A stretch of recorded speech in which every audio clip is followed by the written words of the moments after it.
Hora de conversar com Mônica Bergamo. Para quem acordou agora, os brasileiros ainda não passaram pela fronteira entre Gaza e o Egito. Estão esperando autorização, estão esperando a passagem das ambulâncias. Isso está atrasando um pouquinho o processo. São quase 500 pessoas, entre elas os 34 brasileiros, ou melhor, 33, porque a gente ainda está esperando alguma definição sobre a avó da Shahed, que não estava nessa lista, mas possivelmente por um erro, que pode ser consertado a qualquer instante. Enfim, a Mônica Bergamo tá na outra ponta, tá aqui acompanhando o que vai acontecer quando esses brasileiros chegarem a Brasília, e ao que tudo indica, serão recebidos pelo próprio presidente em pessoa, né, Mônica? Bom dia. É isso, Megali, bom dia. Tá bem emocionante, né, acompanhar essa saída dos brasileiros de lá. A gente ficou acompanhando tanto, já pegou a Shahed mesmo, a gente sabe a vida dela, né? A mãe dela morreu de câncer, né, em Gaza, porque não tinha medicamento para tratamento de câncer. Quer dizer, esse bloqueio, né, ele não mata as pessoas só de bomba, mata também por falta de condições de vida, de remédio, de acesso à medicina. E ela vive com a avó como se fosse a mãe dela, então a gente está torcendo muito para que esses 33 brasileiros virem 34 brasileiros, e possa também ela chegar com a avó dela aqui.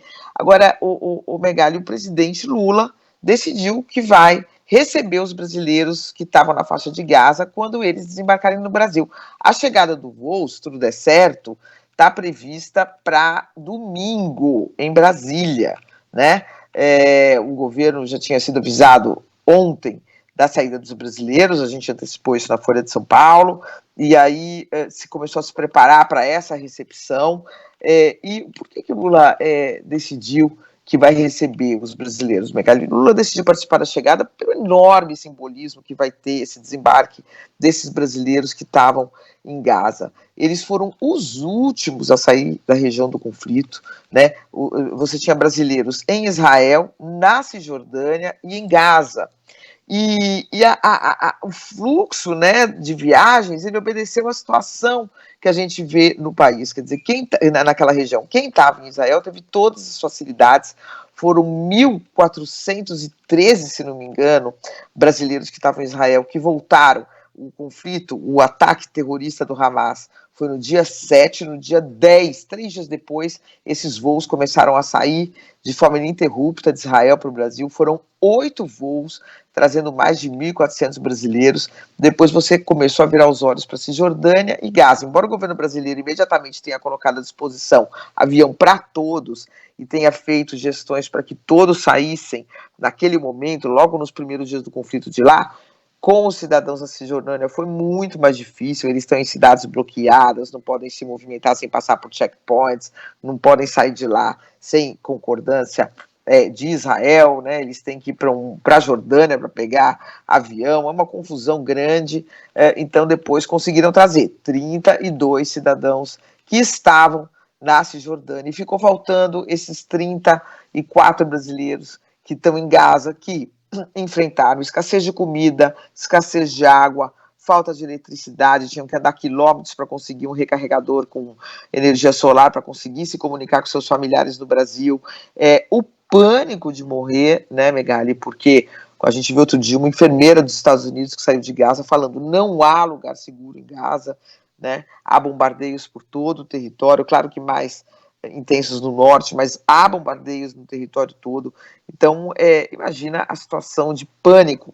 Então, tem esse simbolismo todo, o Megali. Esses são os brasileiros que mais sofreram no conflito, né? Que estão mais próximos, estão dentro da região onde a guerra está ocorrendo. Foram os que tiveram maior dificuldade para sair e vão ser os últimos a chegar. Então, é o encerramento da operação Voltando em Paz, que o Ministério das Relações Exteriores, os diplomatas brasileiros também colocaram aí em prática, né? Então, trazendo todos esses brasileiros, vão ser aí no total 1.445, Megali, me ajuda a fazer as contas aí, vão ser quase 1.480 pessoas, mais ou menos, que vão ter retornado ao Brasil, mais os 53 pets, que voltaram rapidinho também com os brasileiros que estavam em Israel. Eles vieram nos primeiros voos, os bichinhos de estimação, e aí todos aqui em segurança. Então, o presidente Lula, segundo me contou, um ministro decidiu que vai participar dessa recepção pelo simbolismo dela, né, Megali? No final das contas, deste ponto de vista, deu tudo certo, né? Todos os brasileiros que queriam voltar, voltarão. Né? Os de Israel, os da Cisjordânia e os de Gaza. Então, no final das contas, entre trancos e barrancos, foi uma operação bem sucedida do Brasil. Eu acho que Lula faz bem de visitar esses brasileiros que passaram por momentos tão dramáticos. Então, já estou dizendo isso aqui antes que o cara escreva assim: você persegue o nosso presidente. Eu persigo só boleto, cara. Não persigo ninguém. Eu acho que ele faz muito bem, né? Agora, que isso pode gerar um ruído diplomático, pode. Alguém vai falar assim: mas ele não foi receber os brasileiros de Israel.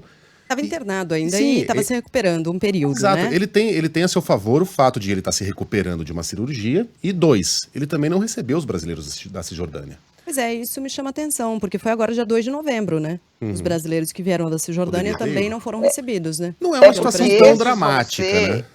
Esse vai ser o último voo. Esse é o simbolismo, né?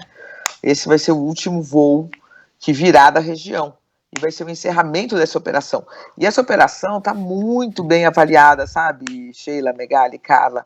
Eu tive acesso a pesquisas que mostram que mesmo quem é contra o governo Lula, né, avalia muito bem essa operação de resgate. Foi uma operação que, de fato, como diz o Megali repete sempre aqui, eles não tiveram que pagar um tostão furado, vieram em segurança, ninguém perguntou para eles nada de que ideologia, de que religião, de que lugar, absolutamente nada. Todo mundo entrou no avião e veio. Entraram pessoas de outros países nos aviões brasileiros, né? Se não me engano, bolivianos com certeza, se não me engano, chilenos também, né? Os presidentes pediram ao Lula e o Lula, então, o governo brasileiro aceitou, né? A gente tem que se apegar, claro que vai ter esse tipo de leitura, mas a leitura correta é o último voo. Esses brasileiros sofreram pão que diabo amassou lá, muito mais do que qualquer outro brasileiro que estava na região, né? Eu estou dizendo dos brasileiros que estão vivos e que estão conseguindo voltar. Claro que a gente teve uma tragédia, né? 3 brasileiros que morreram, tem um brasileiro que está desaparecido, que é israelense, que tem 2 filhas, que tem 3 netas, que tem um novo netinho chegando e ele está, tudo indica que ele está sequestrado, que ele está na mão dos terroristas do Hamas. Então as tragédias são muitas, a gente não vai aqui comparar dores, quem sofre mais, quem sofre menos, números, nada disso. A gente está falando de pessoas. Então você teve essa tragédia, o Lula conversou com os familiares dos israelenses desaparecidos, e que tudo indica que estão sequestrados. Eu conversei, inclusive, com a familiar do brasileiro, do Michel, que está desaparecido, a irmã dele, né? Ela disse que conversou com o Lula, que o Lula os atendeu, né, por Zoom, e que ela falou, não tinham só brasileiros, né? Não tinham só familiares brasileiros, tinham outros familiares com quem ele conversou, e ela falou, ele quis saber da história de cada um deles, né? De cada um de nós, o que aconteceu, quem eram, como eram, e qual é a nossa expectativa de que retornem, né, de Gaza, em segurança, vivos. É muito triste todas as histórias, né, Megali? A gente não vai ficar aqui falando qual dor é mais dolorida, né? Mas o fato é que é o último voo e, portanto, o próprio presidente vai celebrar, né, essa operação de resgate, operação Voltando em Paz, que, se tudo der certo nesses próximos 2 dias, até domingo será encerrada, Megali.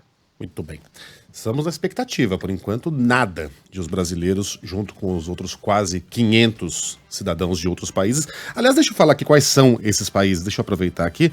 São cidadãos dos Estados Unidos, Canadá, olha, 266 canadenses, Romênia, Indonésia, Polônia, Brasil, Rússia, Índia, Albânia, China, Dinamarca, Alemanha, Holanda, Nova Zelândia e Malásia. Essas são as nacionalidades incluídas. Gente, é incrível, né? O tanto de pessoas de dupla nacionalidade, né? Que são palestinos e têm outra nacionalidade. É incrível, né? Muito impressionante. 4 dinamarqueses, né? Como é que eles foram parar ali? Deve ser membro de ONG, né? Coisa assim. Uma parte desses estrangeiros trabalham em ONGs, né?